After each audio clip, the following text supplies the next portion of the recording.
two main drivers for the reasons why people buy security systems is to prevent crime and terrorism. Right? So that's not changed. That's still the main purpose of why we collect video evidence and why we have access systems to prevent people from coming into buildings. Beyond that, I do think, obviously improvements in technology, of course, like they do drive demand. People want to use the most up-to-date, best resolution cameras, or the AI that's having the biggest or creating the best analytics. So I think those are really the main topics in terms of what's driving the market.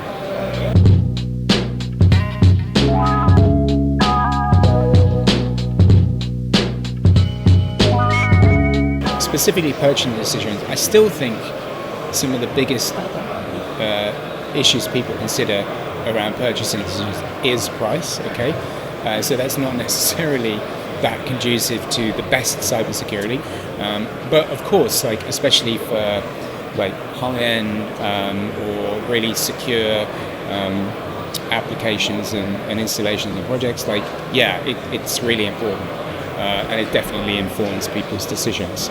But if we're talking that's at the higher level, mid-market, it becomes less of a consideration and as you go down. So I think that it is an increasingly important factor. I think people are increasingly aware of it, but I don't think it's yet at a level where we can be comfortable with it as a market. Right? It still need to improve cybersecurity resilience and make customers aware that it should be more of their primary consideration when they're thinking about buying.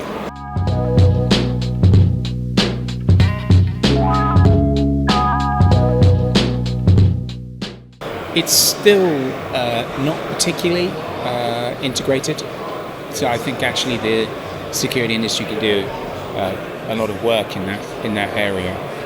Where we're seeing, I think, companies play more with integrating, with more other systems in buildings, commercial buildings, access, using that data to inform occupancy analytics, and then look at how you're optimizing space within commercial buildings. So yes, seeing some work there.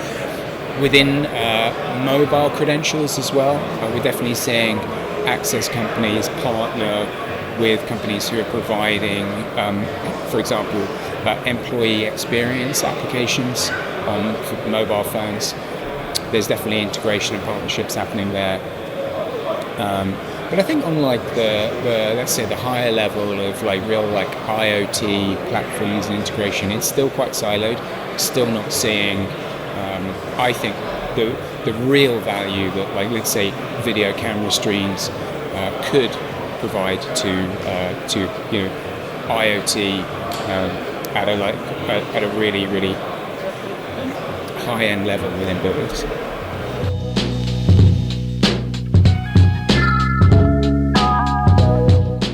So in terms of surprises, I don't know exactly what's going to be surprising. What I can say is I think there are applications of computer vision that perhaps in 5 years that we won't even consider now, right? That will happen. So I think the rate at which artificial intelligence is coming and sort of permeating into our different systems, I think that will continue. So for example, drones, right? We've done some work recently looking at the application of video surveillance within drones. I actually think that's something that is going to be super interesting. Right?